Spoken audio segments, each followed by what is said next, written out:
With an action-packed weekend of college football and NFL, who needs to make a statement? Oregon versus Washington. Bo Nix, Michael Penix Jr. We're going to tell you why next on the Locked On NFL Draft Podcast.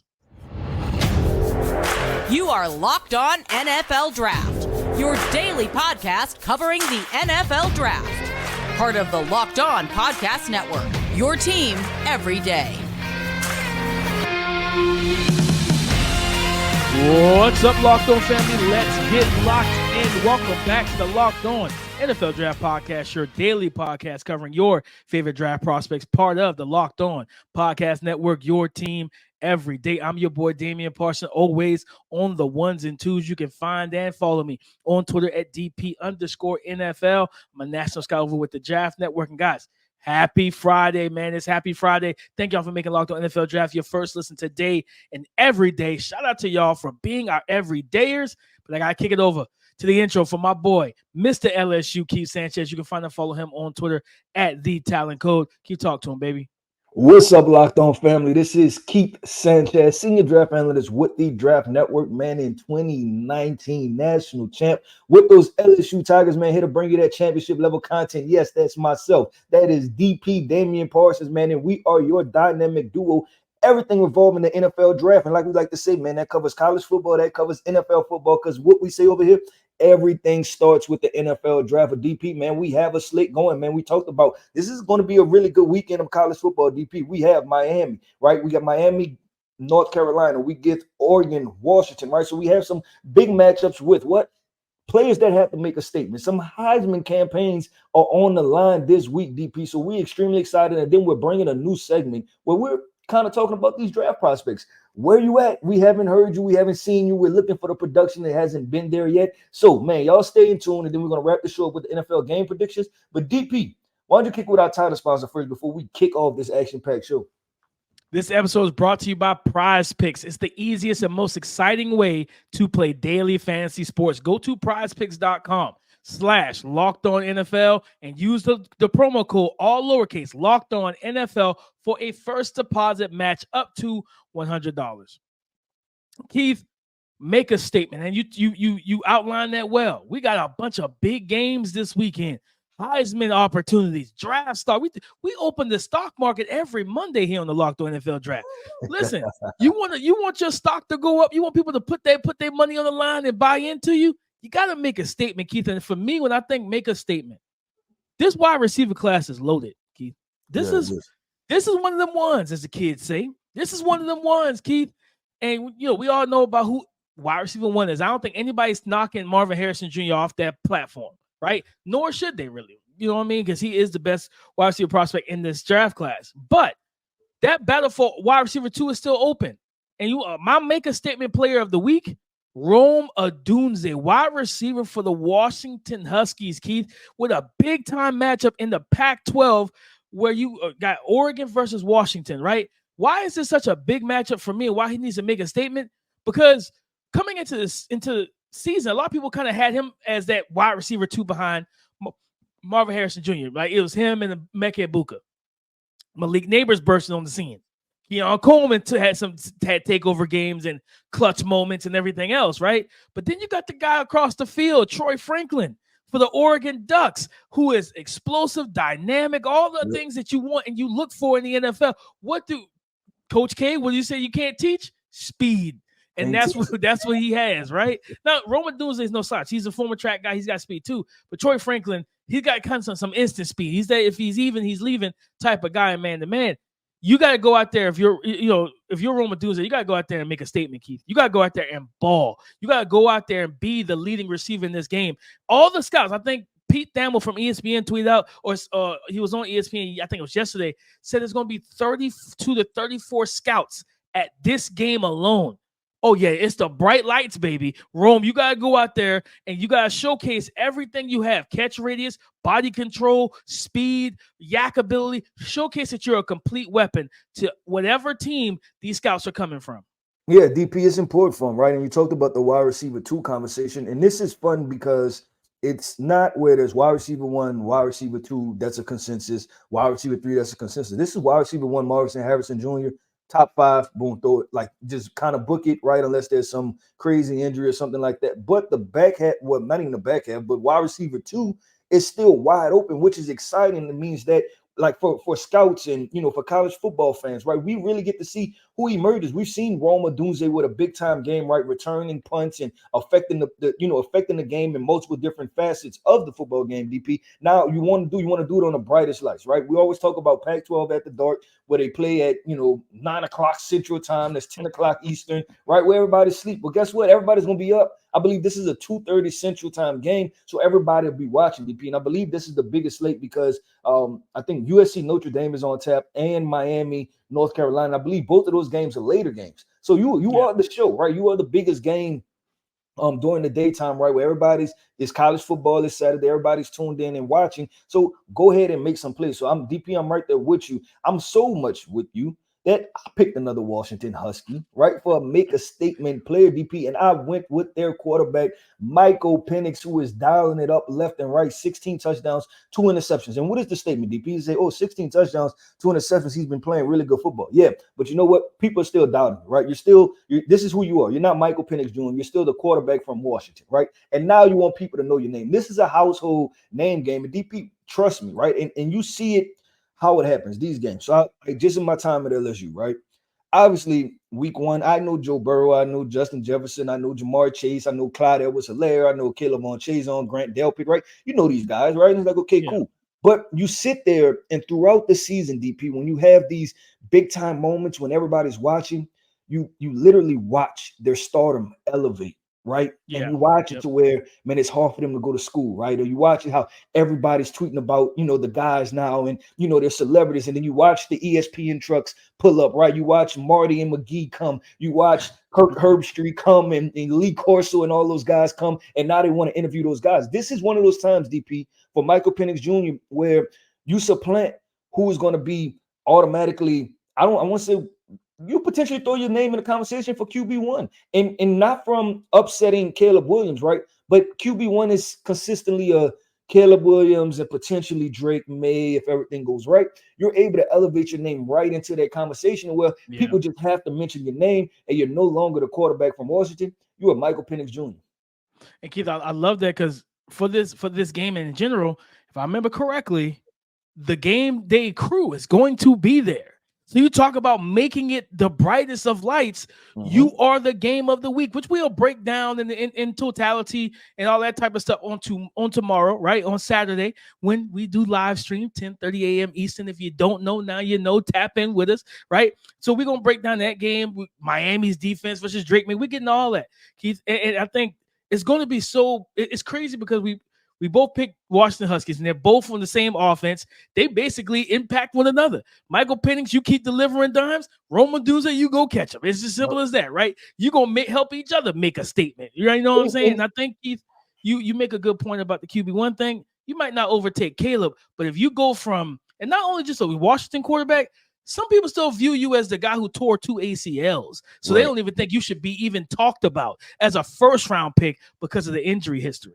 DP, I was thinking that exactly. And then let's take it one step extra, right? Oregon already kind of had their big time moment, or they had one already, right? Washington hasn't had one yet. Oregon had one with their showdown with Colorado. They proved that they are the superior team. They beat Colorado up and down the field, right? They'll probably still be scoring now, right? Yeah, if the game was still being played. So everyone knows Oregon, right? Now you get to kind of flip this thing on its head and you get the social media buzzing from the perspective of, Oregon beat up on Colorado, but Washington beat up on Oregon, right? Like, and you kind of start creating that narrative. And we know that the Heisman campaign, DP, right? And we're talking about making a statement. This is what all this is about. It's about QB1. It's about QB2. It's about going in the first round. It's about the Heisman conversation. The Heisman campaign, DP, it starts in this kind of conversation, right? With having those type of moments. So I'm extremely excited, DP, to watch both of these Washington players. I didn't know you was going to pick Odunze, right? But we kind of picked that duo, right? We kind of see what's going to happen. And we know that Washington has other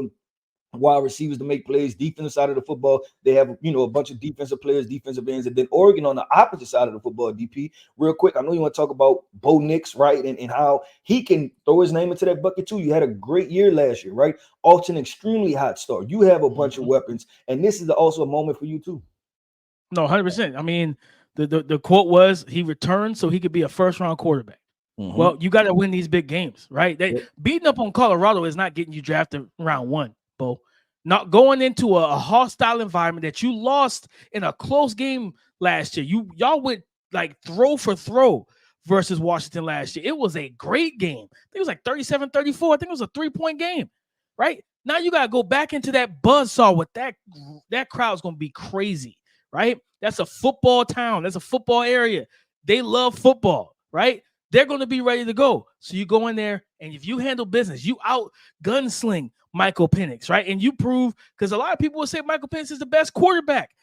Is the better quarterback of the two. He's the second best quarterback in the Pac-12. So you got to go out there and prove it. That's your chance to make a statement as well, right? But I'll give one defensive player, and then we can move on. Keep Brandon Dorless, the defensive end, interior defensive lineman for Oregon. Hey, listen, if your team is going to beat this team at home, you got to get to Michael Penix. You got to stop. You got to slow him down. You got to pressure him. You got to move him off the spot. You got to make him make uncomfortable off-platform throws. Even though he can make off-platform throws because he got elite arm talent, you got to make him uncomfortable when making those decisions and making those throws. So, Brandon Dorless, our eyes is on you. You got to make a statement too, big dog. Yeah, all right, DP, let's keep this thing going and let's keep it flowing, man. Our new segment that we decided to introduce, right? Now that we're this far into the season, we can kind of look at the stats, watch the tape, and go look at our preseason rankings, right? As far as ranking players, and we can simply say, where you at, right? Like those players that we had highly ranked or we had soft circled, highlighted, right? And we expect them to perform well, jump off the screen and, be first rounders and haven't quite lived up to that bill. So we're about to transition into our where you at segment. I think y'all want to stay tuned for this. With storms, shortages, pandemics, reliance on overseas travel, and supply chain issues, we need to be prepared now more than we ever have before. Everyone should feel and should be empowered to care for themselves and their loved ones during unexpected times. That's why Jace Medical offers the Jace Case. The Jace Case provides 5 life-saving antibiotics for emergency use and gives you the peace of mind you need so that you're not just hoping that you have access to the medication in an emergency. Jace Medical makes sure you have the medication you need in hand. Jace Medical is simple. They handle everything from the online evaluation to licensed pharmacy medication delivery and ongoing consultation and care. Don't get caught unprepared. Get $20 off these life-saving antibiotics today from Jace Medical by using the promo code LOCKEDON at checkout on jacemedical.com. That's JASE medical.com. Where you at? We're midway through the 2023 college football season. And guys, Keith, Raheim Rocket Sanders, the running back from Arkansas, got it. I had high in my running back rankings, right? And second round grade in the summertime. And I'm like 6'2", 230, 235. In open field, he looks like he's probably hitting 4.4s off of the 2022 tape. Well, this year has been a little tumultuous for Raheim, right? He's only played 3 games. I think he's been injured for most of the season. But Keith, even in the games that he played, right? They played Texas A&M, they played Ole Miss, and then they played Western Carolina. His best game, was Western Carolina. 15 for 42, 2.8 yards per carry, 2 touchdowns. His longest run of the season, 14 yards, right? So far this season, through 3 games, 34 carries, 91 rush yards, the 2 touchdowns from that first game. And then he's averaging 2.7 yards per carry. For 6'2", he's now listed at 242. Keith, I'm trying to figure where you at, Raheim. What is going on? Like, I understand health is one thing. If you've been banged up, I'm not going to hold that against you. But when you were on the field, I didn't see you. I didn't feel the impact. I didn't see the guy that we call Rocket Sanders last year, right? You know what I'm saying? Like the old Nickelodeon show, Rocket Power. That's what you brought to the table, Raheim. And I have not seen that yet. And you got a couple games left if he's healthy and he's good to go. I know the Arkansas offense has struggled. KJ has been the quarterback. KJ Jefferson has been a little up and down himself, right? Making some good plays. Then he turns the ball over. So, just not consistent. But Raheim, this offense needs you, big dog. And I need to see, because you're one of my favorite running back prospects in college. I have not seen the guy that I watched on tape and I came away with like, listen, this is a dude. Zach Charbonnet type, physical, explosive in open field. This is a dude. I have not seen that guy yet.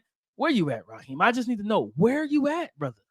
Yeah, those stats are alarming, DP, and they're alarming for multiple different reasons, right? And the first reason being that him coming off an injury, is he still injured, right? You start to ask those questions.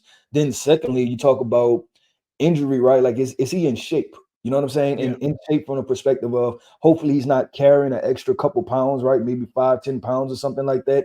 You know what I mean? Just, running back being able to make lateral cuts. You already say that he was a big back, right? And you're talking about on a fringe of 230 pounds, you add on 10 pounds, now you're 240, right? And you go from being an explosive rocket, right, to now you're just kind of chugging away, and you go from being to a short yardage back, right? And I hope that that's not what that transition is for. And then also, DP, you think about him with his draft stock, right? And him having to potentially come back another year. You're a running back, right? And then that's more wear and tear on your body. That's another notch. And we know how the NFL is going to treat running backs, right? So you go from being, like you said, a second, third round grade to like, oh, well, he's played 4 or 5 years here. And you know what? Now he's a fifth rounder because he has so many, I guess just injuries on his body. And then hopefully, you just don't want it to, what they say, you don't want things to parlay and snowball one thing into another. So I hope to see the very best of Rocket Sanders, even if it's finishing out the last 4 games, right? If he gives a couple 100-yard games in there,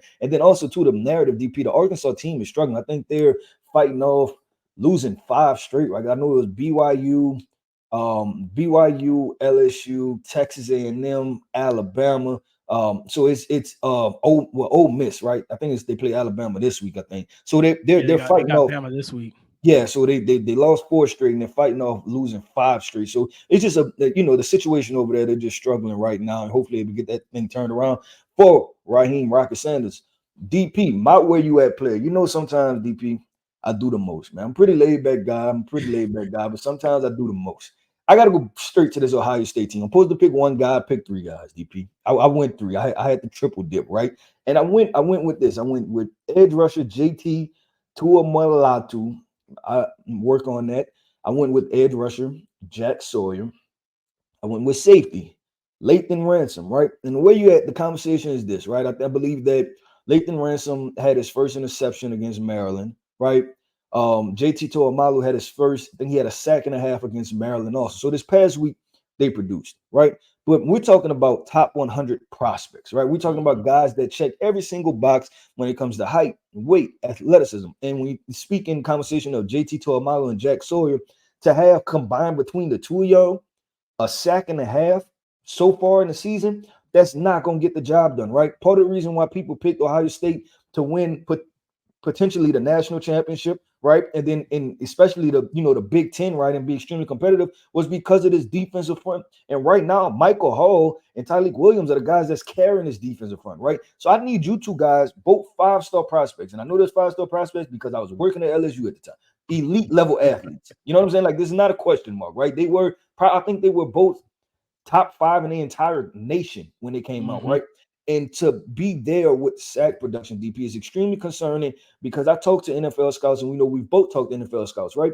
And sometimes getting home to the quarterback, DP, is just a natural thing, right? And it's hard to project that if a guy didn't do it in college, he's going to do it in the NFL. So my conversation with the edge rushers is multifaceted, right? It's the sack production. It's this team, the defensive side of football was built on y'all and what y'all were able to do, right? Which they're really good against the run. It's just the sack production. And so I want to see those guys. Lathan Ransom, where you at in listening to that conversation is because I'm going to tell you one guy that's popped off the screen, and I should kind of save this a little bit for stock up, stock down, is the opposite safety, Josh Proctor. He is balling right now. He's playing really good football right now. And you're talking about, everybody was talking about Lathan Ransom entering last year, entering this year. And then now Josh Proctor appears to be the guy that is emerging. I want to see Lathan Ransom make some more plays, like finish out this thing strong. You can be a key part of this defense too, and what they're doing moving forward, because this Michigan team that has beat y'all, 2 years in a row now, they're loaded. They have weapons. They have not used yet. Right? So we're going to see, but I wanted to call out those 3 guys, man. Where you at? It's time to play some football, man. It's time to put up some production. It's time to put up some numbers. No, I liked all three of those names, especially JT and Jack. Man, they said 5-star process. I remember hearing about both of these young men, and I'm like, Mhm.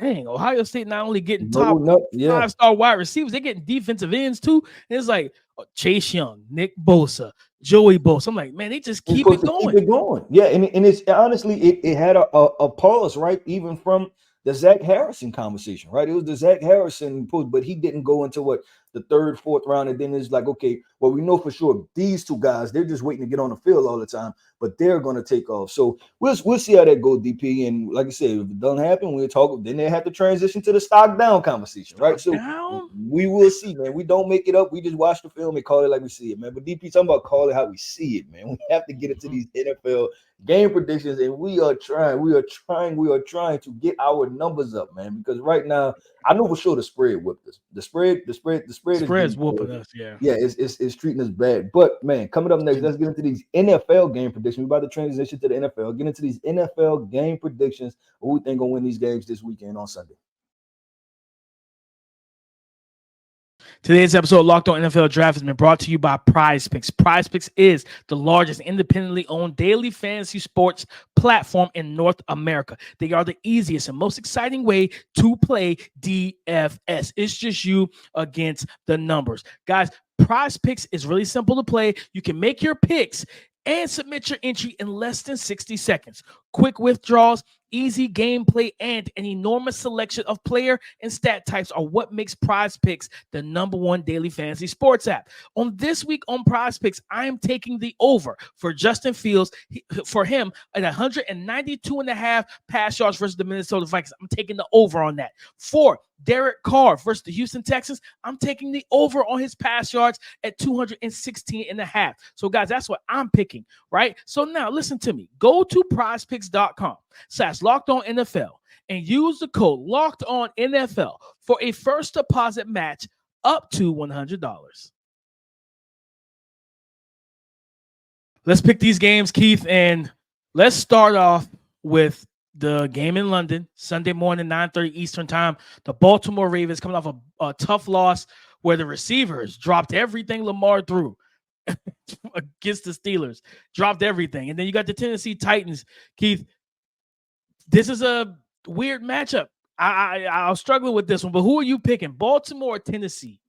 Yeah, this Baltimore team, DP, it seems like at times they're unfocused, like in a weird type of way, right? Like you said, it could be run game stuff, protection up front, then it can be receivers dropping the football, it can be Lamar Jackson not being at 100%. It seems like every other week something, you know what I'm saying, is not moving in synchronicity. So, but I'm gonna still go with Baltimore because I'm just the Tennessee situation, the offensive line, Ryan Tannehill. I'm out on that situation, right? So I'm gonna still pick Baltimore because I do believe they have the better players, they have the better roster. Yeah, Tennessee's coming off that loss to the Colts and everything, on the road. It wasn't, a team that you thought would have been just kind of rebuilding. They have a winning record right now, despite not having their star, I'm about to say freshman rookie QB in Anthony Richardson for next month or so. Next up, we got the Washington Commanders coming off that horrible loss versus the Chicago Bears last Thursday. You got the Atlanta Falcons, who we did a film session on and broke down his big game, his breakout game. You can find that on the Draft Network YouTube channel. You know what I'm saying? We did some really good work, and go check that out, right? But Keith, Washington at Atlanta. Who are you picking in this game?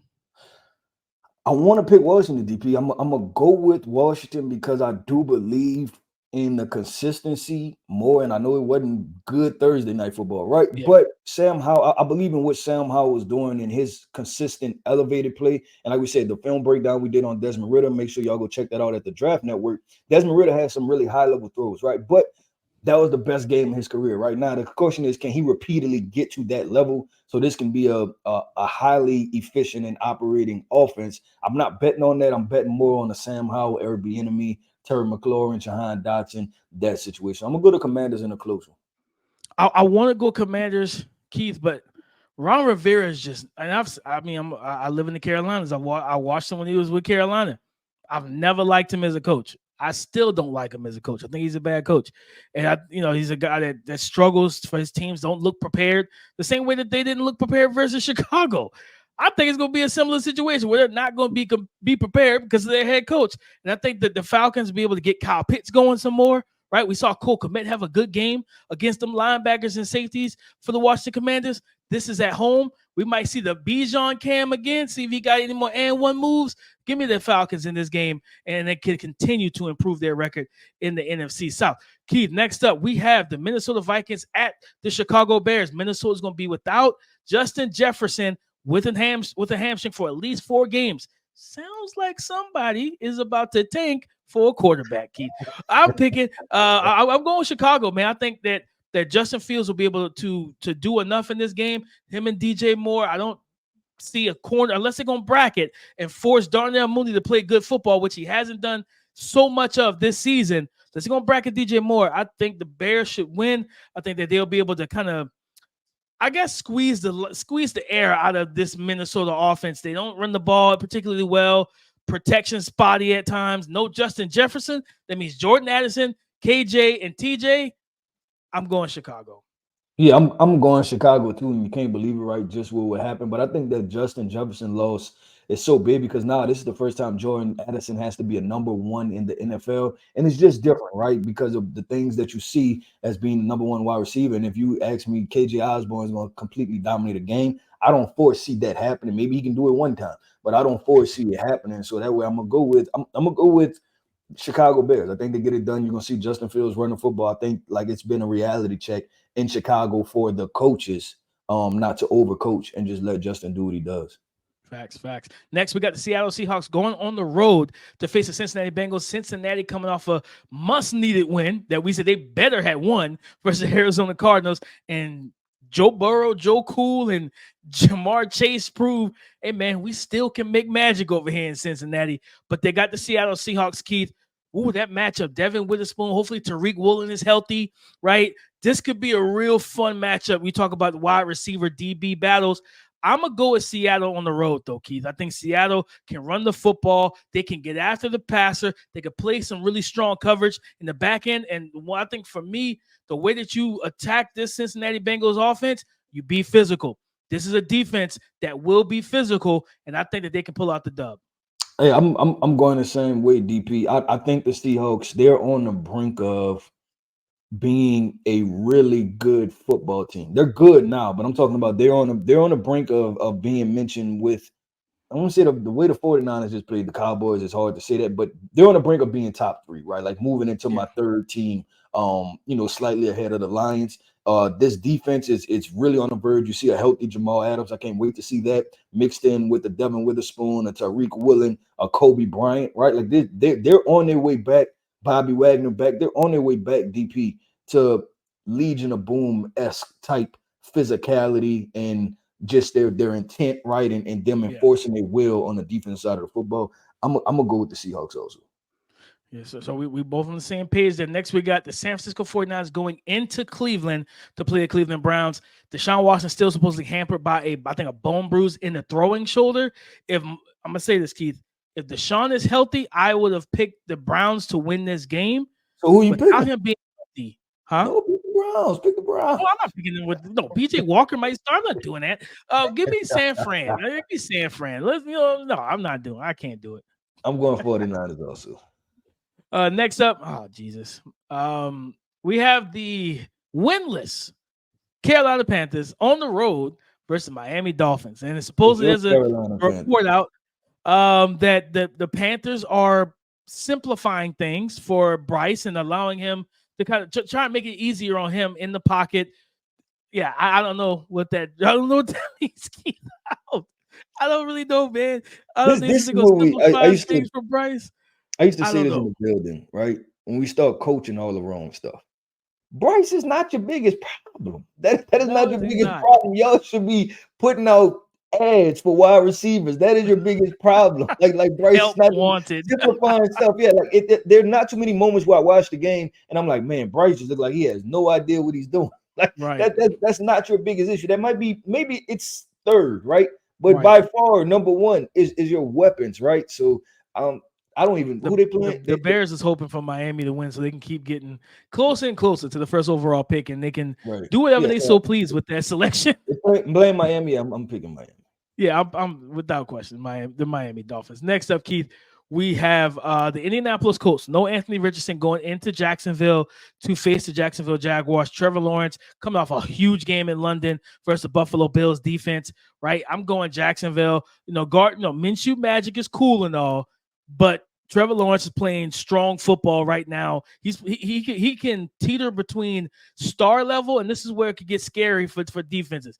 When he could tap into that star level QB, then he could tap back into just being that efficient kind of game manager-esque. Run the ball, get the ball out, be efficient, don't make mistakes.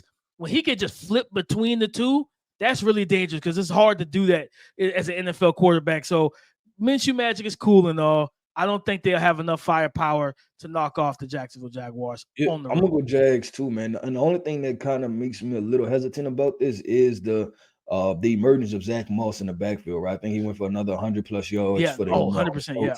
But that is along with having Anthony Richardson and then just those two dynamic players being in the backfield. So I'm gonna go with Jacksonville also. And I think this is a big game because obviously the AFC South is a lot more competitive than we thought. But I think Jacksonville, that's a big time win against Buffalo. It's more momentum than them being comfortable. I think it's a momentum for them, and then they go ahead and win this game. Absolutely. Next, we got the New Orleans Saints heading into Houston to face C.J. Stroud and the Texans. Oh, this is tough, Keith. But I'm gonna go with C.J. Stroud. I think Houston. They realized they let that Atlanta game slip from them, where it was a really competitive game. They went down to the wire, right? Game-winning field goal from Atlanta. I feel like that DeMeco Ryans is like, we can't. We had that game won. C.J. was clutch in that game, getting them down on that final drive and scoring, I think, a touchdown to put themselves in position to win. I'm going with the Texans in this one. Yeah, I'm going opposite, DP. This is where we part ways, baby. We both can't be right on this one. I'm going with the New Orleans Saints, man. This defense is one of the better defenses in the NFL. They are balling out. Alontae Taylor is emerging as a straight up dude in the NFL at the cornerback position. The Honey Badger had him, I think, a pick 6 yesterday. The Mario Davis, man, in the middle of that. And Cam Jordan is still, I think he's like top 7 in pressures at his old age, right at 32, 33, 34, he's still getting the job done. Offensively, I think you finally start to see some life out of the Saints, right? Because the way the defense is playing, the Saints should be 5-0. But before last week, and they played the Patriots, right? So we're gonna put an asterisk next to that. But before then, they didn't even crack 30 points. So I'm gonna go with the Saints on this one. I think they get the job. All right. Next, we got those Patriots you just mentioned.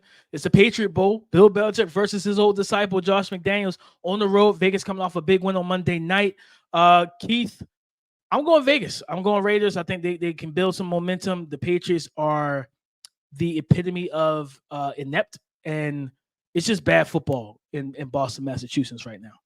Yeah, so I'm going to go to Patriots, and I'm going to go to Patriots because Josh McDaniels has been under Bill Belichick, right? So Bill Belichick taught him how to not do this in a good way. And I think the master is going to win. Bill Belichick is going to win this matchup because he taught him everything, right? So it's like, I taught you how to do this. So I know what you're going to do. So that's my rationale behind it. Am I expecting to really tune in to this game and be really locked in? Probably not, because it's going to be some in-depth football. Both quarterbacks are playing extremely subpar football. Josh McDaniels decided he wanted Jimmy Garoppolo, and you got Jimmy Garoppolo. So we'll see how that goes, but I'm gonna go to Patriots. All right. We got the Arizona Cardinals at the Los Angeles Rams. Rams offense and defense is playing much better football than people expected. Cooper Kupp's back, and Sean McVay is doing his wizardry with him. You got Puka Nacua. They traded off Van Jefferson. I'm going with the Rams to protect home field. Cardinals are playing inspired football. They're playing tough, but I just don't think they have enough offense. Losing James Conner, things like that. I don't think they have enough offense right now, at least till they get K1 back into the backfield at quarterback. So give me Rams. I'm going Rams also. Next up, we got the Philadelphia Eagles going on the road. New York Jets. Sauce Gardner seeing potentially Devonta Smith and AJ Brown. I'm going Philly on the road. I think Philly's just too much, too good of a team. I'm picking them to win in the Big Apple. Yeah, I'm going Philly too, and I think this is going to be a test of how physical the Jets are at the line of scrimmage. And I don't think that's the Jets MO. I think the Jets MO is getting up the field, rushing the quarterback on passing downs. I think you can run the football at the Jets, and we'll see. So I'm going Philadelphia. Next up, we have the Detroit Lions, who I think is 4-1, going up against the Tampa Bay Buccaneers and Baker Mayfield. This could be a really strong game, a really good game. I am going to go with give me Tampa. Give me Tampa at home. I think Baker Mayfield, that the receivers he has, and then that defense is playing good ball as well. Give me Tampa. Give me Tampa in this one. This is a situation where we both can't be right. I am going with Detroit. Detroit is hot right now. They're establishing themselves as one of the better teams in the NFC. This offense is picked up exactly where it left off last year. They're just in sync. They have a rhythm to themselves. Defensively, Aiden Hutchinson is balling. The sack production is not there, but I think when you look at the percentage of pressures or something, or pressure rate or something like that, I think he's top 2, maybe number 1 in the NFL. So the sack production is not there, but we always say that he's so nuanced and instinctual in his pass rush that he's going to affect the game. Keep him on the other side of Tristan Wirfs. You know what I'm saying? Because that's one of them guys that can. He's one of them ones. That's gonna be a fun matchup. Stay with me, guys, and we're gonna pick this game in unison. Buffalo. There's no need to even think about New York even having a shot. The Buffalo Bills Sunday Night Football. And that's Monday night. Is that Monday night or Sunday night? That's Sunday night. Monday night, final game. We got the Dallas Cowboys at the Los Angeles Chargers. I think Chargers coming off a bye, Keith. I'm going Chargers. I'm going Chargers in this one. They got rid of J.C. Jackson. I think they're coming off a bye. I believe that Austin Eckler's supposed to return in this game as well. I'm going Justin Herbert in this one. Yeah, for the narrative is going to be bad for either quarterback coming out. I think this is a lose-lose, because I think if Justin Herbert loses this game, we're going to talk about how can he get it done in the big moments. Dak Prescott, all they're going to do is just continue to pile on. So I don't feel great for either one of these guys, right? Like if you playing quarterback for either one of these teams, you're like, man, why this wasn't just a 12 o'clock regional game, right? Like why did they put this on Monday Night Football? Because everybody's going to be watching. I'm going to go Chargers also, DP. I'm gonna go Chargers. I think the Cowboys are still going to be reeling from that loss. This is going to be a good offense that they play. You got to think about it. Before they played the 49ers, right? They back-to-back the Jets. Well, no, they beat the Giants, the Jets, and the Patriots, and the Cardinals. So you're talking about a weak schedule to start this thing off. They had a weak schedule, and San Fran was their first real team, and we seen what happened. So remember they lost to the Cardinals too. Yeah, that's what I'm saying. And they lost to the Cardinals. I was just saying that's who they played, right? So they played the 49ers, and that didn't go well. So I'm gonna go with the Los Angeles Chargers on this one. I think the Chargers get it done. All right, guys, that's our show. That's the game picks, man. We talked about where you at, went over those prospects that haven't quite shown up the way we expected them to, but there's still hope. We calling you out. Where you at? Tell us that you're here. Call us back. Say, hey, man, I'm here, DP. Coach K, I'm here. I'm balling now. I'm going to ball out the rest of the season. Let us know. And then, of course, make a statement. These are going to be staples for the rest of this football season, guys. But it's been a fun show, Keith.